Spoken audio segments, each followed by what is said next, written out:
common question that we see is, how do I lose weight if I don't want to count calories or macros? There are ways to do it. It is not easy. So what I have here is basically a food distribution amongst what your plate should look like when it comes to dinner time, breakfast, lunch, whatever.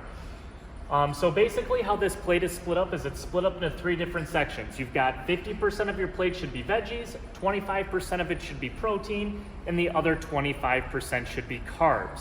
So basically why we set our plate up this way is veggies are a calorically dense food. What I mean by that is you can eat a lot of it and it doesn't take up a lot of calories, meaning if you were to eat like a pound of watermelon, it would only be about 120 calories. Now I know watermelon isn't exactly a vegetable, but let's take broccoli for instance. If you want to eat 120 calories of broccoli, it's going to be the size of my head. So that's why we recommend veggies. It's a big bang for your buck. And then 25% protein, that's going to be anywhere between 20 to 30 grams of protein in your meal. And say a lot of people undereat their protein and only get about 20 to 30 grams in a day. And say by carving out 25% of your plate, that's going to allow you to make sure you're getting a proper serving size of protein, especially for muscle building as well. And then the last is carbs. 25% of your plate should be carbs. It's one of those things, is 25% a good number? You could make it less than that if you don't like carbs, but this is just our recommendation in terms of weight loss. On the flip side is one thing to remember about this is you don't need your food to go to the edge of your plate, meaning you don't need to have this carved out of carbs. Your carb size could be very small compared to the rest of your plate. Same with your protein. I say 1 4 to 5 ounce piece of chicken isn't going to cover 25% of your plate. It's going to be an extremely small portion.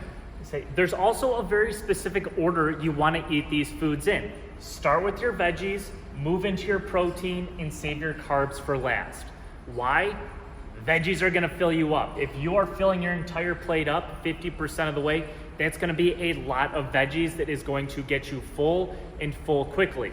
And you want to save your carbs for last because they're the least important on the plate. So if you finish eating your protein and you've got a big serving of carbs and you're like, that looks like way too much, don't eat it all. You don't have to eat everything on your plate if you're full. And I say that's one thing that people don't realize as well is you don't have to eat everything that you put on your plate. Put some back. It's not a big deal. And last but not least, the last thing I want you to know is I want you to look at your plate whenever you're eating it. If you look at it and you'd be like, okay, I got about 50% veggies. I like the amount of veggies on there. All right, that looks like about 25% protein. And then you look at your carbs and it's actually, let's say it's 40% of the plate. You might sit there like, oh, it looks like I have way too much rice on my plate. I need to put some back. Always look at what you're eating before you eat it. If you're looking and you're like, wow, that looks like a lot of rice, that probably means it's too much rice. Put some back.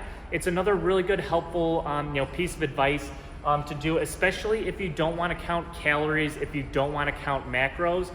Following something like this, will help aid you in weight loss. It might be a little bit slower of a weight loss because you're not counting calories. Counting calories is always going to be king in terms of how quickly you're going to lose something, but this is a good intuitive way to eat and still lose weight.